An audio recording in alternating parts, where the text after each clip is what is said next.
Shirley Russell was a determined woman, determined enough to reach the rank of captain in the United States Marine Corps.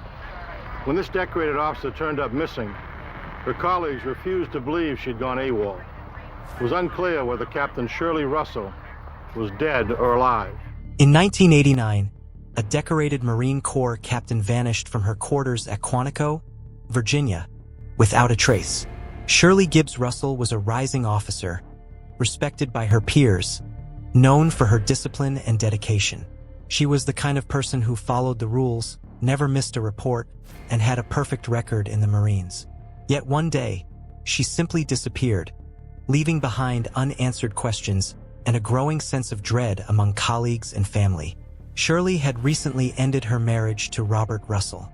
For decades, the military had been her world, and her separation from Robert had been handled with care, moving her temporarily to off-base housing while bachelor officer quarters became available. But what seemed like a straightforward transition would soon spiral into a nightmare that would require the full attention of federal authorities. On March 2nd, Shirley requested leave to finalize her separation and clean her former residence. For days later, on March 6th, her commanding officer arrived at her office, expecting to find her at her desk, only to discover it empty. Her absence was immediately alarming. Shirley Russell had never been late, had never missed an assignment. When I first met Shirley Russell, I was very impressed with the fact that she was a black female captain, because we just don't have that many in the Marine Corps, and that she had come from a poor background and was making something of herself, and she seemed so energized and so eager to keep moving up the rank structure. And there was no reason for her to vanish. Authorities quickly began investigating her disappearance. Her last known movements were tied to her ex-husband, Robert, who had been helping her with touch-up painting at their former quarters. Robert claimed Shirley had walked to the base exchange for paint around mid-afternoon and never returned. But his story contained inconsistencies. The base's corporal on duty had glimpsed a woman who could have been Shirley at a different time than Robert stated, wearing clothes that did not match his description. A blue station wagon was also observed near the storage shed of the former residence around 5 p.m., an hour later than Robert said he had left for Pennsylvania. Suspicion grew. Shirley's quarters showed no signs that she had moved out, and a rust-colored stain on the shed floor, dismissed by Robert as paint, caught the attention of Lieutenant Colonel Hodges. It looked suspiciously like blood. At this point, the Naval Investigative Service alerted the FBI. Probably 4 or 5 miles away. There's no way in the world that she would have walked to the PX from their quarters. And agents began a full-scale federal investigation. Robert Russell became the first person interviewed. Calm and cooperative at first, he detailed his day, claiming he was at a friend's house in Pennsylvania while Shirley had ostensibly gone for paint. Yet the FBI quickly discovered inconsistencies. He had purchased a .25 caliber Raven semi-automatic 2 days before Shirley's disappearance, claiming it was for her protection. But Shirley already had a service-issued firearm. Why would she need another gun? Further investigation into Robert's past revealed a troubled history. When you have somebody missing, you either have a case of an abduction, you have a case of a missing person, somebody who's walked away for whatever reason, or you have foul play.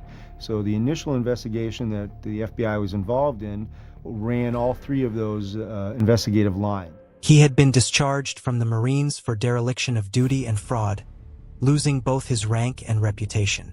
Despite this, he moved into Shirley's quarters at Quantico, attempting to rebuild his life while Shirley advanced in her career. Their marriage had been strained by Robert's alcoholism, excessive drinking, and ultimately physical abuse. Shirley had sought counseling and even joined support groups, determined to separate herself from a man she no longer trusted. Robert's instability and obsession soon became evident. He began suspecting Shirley of having an affair, despite clear evidence to the contrary. He enlisted a former mistress, Sandy Flint, to monitor Shirley's activities. Sandy reported back to him but found nothing incriminating. Robert's delusions only grew, and he began installing listening devices and invading private spaces, including Shirley's friend's home, in an effort to catch her in imagined infidelity. He told Sandy that if Shirley ever went missing, he would ensure it would be blamed on someone else. Robert Russell had traveled to St. Clair, Pennsylvania on March 4th, 1989, and he stayed with his family the weekend of March 4th, March 5th. Exposing a chilling premeditation in his thinking. Meanwhile, the FBI followed every lead. Shirley's bank and credit card accounts showed no activity after March 4th, and friends and family reported no contact from her. Investigators discovered that Robert had borrowed Sandy Flint's blue station wagon on the day of Shirley's disappearance. He returned hours later after a 4-hour drive to Pennsylvania. Combined with witness accounts and timing inconsistencies, agents began to theorize that Shirley's body may have been in the vehicle during the trip. Searches of the Quantico base yielded nothing. Dozens of Marines scoured dense training grounds, helicopters flew over thousands of acres, and transport trucks moved teams across the area. But there was no sign of Shirley. Even the FBI lab's examination of the station wagon and other evidence yielded no direct physical traces of her presence. Muriatic acid, used to clean the concrete in Shirley's shed, destroyed the rust-colored stain, eliminating a potential forensic link. Robert's behavior after Shirley's disappearance painted a clearer picture. He meticulously cleaned the borrowed station wagon with his brother, using vacuuming and deodorizer to eliminate any trace of evidence. His obsession with concealment, combined with his prior criminal history, suggested a calculated effort to cover his tracks. Investigators also reviewed Robert's planning from a chilling source: a floppy disk confiscated during his prior Marine discharge. On it was a detailed 26-step plan for murdering Shirley. The plan outlined his intentions, his methods, and even included racial blame as a final misdirection. This document confirmed what investigators had suspected. Robert had premeditated the murder long before Shirley went missing. By connecting Robert's documented obsession, behavioral patterns, and circumstantial evidence, prosecutors were able to construct a case. They argued that the purchase of the firearm, the blue station wagon, and his careful efforts to manipulate witnesses all pointed to premeditated murder. The absence of a body and weapon made it a challenging prosecution, but the mosaic of circumstantial evidence was compelling. On March 4, 1989, Shirley Gibbs Russell's disappearance became a matter of life and death. Robert Russell had lured her to the shed, where she was killed. That evening, he transported her body in Sandy Flint's station wagon, a 4-hour drive to Pennsylvania. There, he used his knowledge of abandoned mines to conceal her remains, allegedly employing dynamite to prevent discovery. The jurors would later hear that these actions demonstrated both intent and premeditation. After years of investigation, Robert Russell's meticulous planning could not save him. On May 3, 1991, he was convicted of murdering his wife, Shirley Gibbs Russell. Sentenced to life without parole, he would never regain his freedom. Shirley's life, career, and potential were violently cut short by a man who once swore to serve honorably in the Marine Corps. The case left a lasting impact on those who knew Shirley.